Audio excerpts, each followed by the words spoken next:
இப்ப இந்த தௌபாங்கிற அந்த வார்த்தை இருக்கா இல்லையா, அரபி வார்த்தை இருக்கா இல்லையா, இதுக்கு அகராதியில என்ன பொருள், என்ன அர்த்தம், அதை நாம தெரிஞ்சுக்கிறோம். ரெண்டாவது விஷயம் சொன்னா ஷரியாவினுடைய அடிப்படையில், இஸ்லாத்தினுடைய அடிப்படையில இந்த தௌபா அப்படிங்கிறதுக்கு என்ன மீனிங், என்ன அர்த்தம், என்ன விளக்கம் அப்படிங்கிறத நாம தெரிஞ்சுக்கிறோம். தௌபா அப்படிங்கிறதுக்கு அகராதிப்படி நம்ம பார்த்தோம் சொன்னா என்ன அர்த்தம் கொடுக்கிறாள்னு சொன்னால் திரும்புதல் அப்படின்னு ஒரு அர்த்தம் கொடுக்குறாங்க. இன்னொரு அர்த்தம் மீளுதல் அப்படின்னு ஒரு அர்த்தம் கொடுக்குறாங்க. இன்னொரு மூன்றாவது அர்த்தம் சொல்லணும்னா பழைய நிலைக்கு வருதல். இந்த மூன்று அர்த்தங்களையும் அகராதியில, அரபு அகராதியில என்ன செய்றாங்க, தௌபா அப்படிங்கிற வார்த்தைக்கு என்ன செய்றாங்க, கொடுக்குறாங்க.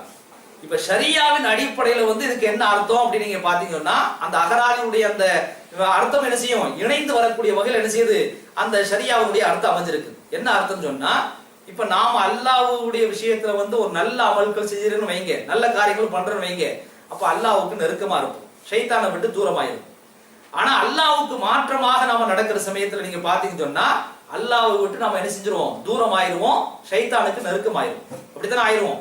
அப்படி ஆகக்கூடிய காலகட்டத்துல இந்த அல்லாஹ்வுக்கு மாற்றமாக காரியத்தை பண்ணி அல்லாஹ்வுக்கு நம்ம தூரம் ஆயிடுறோமா இல்லையா, இந்த தூரமான நேரத்துல அப்படியே தூரம் ஆயிராம அந்த பாவத்திலே அப்படி நீடிச்சு நிலைச்சிரா இருந்துராம திரும்ப நமக்கு எத்தனை நேமத்துக்கு அல்லாஹ் கொடுத்திருக்கிறான், காற்றை கொடுத்திருக்கிறான், மழையை கொடுத்திருக்கிறான், நம்முடைய உடல்ல எத்தனை விதமான நேமத்துக்களை கொடுத்திருக்கிறான், இப்படி அல்லாஹ்வுக்கு மாற்றம் பண்ணிட்டோமே அப்படின்னு மனசு திருந்தி அல்லாஹ் இடத்துல பாவ மன்னிப்பு தேடி அல்லாஹ்ட்ட இருந்து தூரமான ஆளு திரும்ப அல்லாஹ்ட்ட திரும்புறோமா இல்லையா, இதுக்கு பேர் தான் தௌபா அப்படின்னு சொல்லி என்ன செய்றாங்க, ஷரியாவுல சொல்லி காட்டுறான்.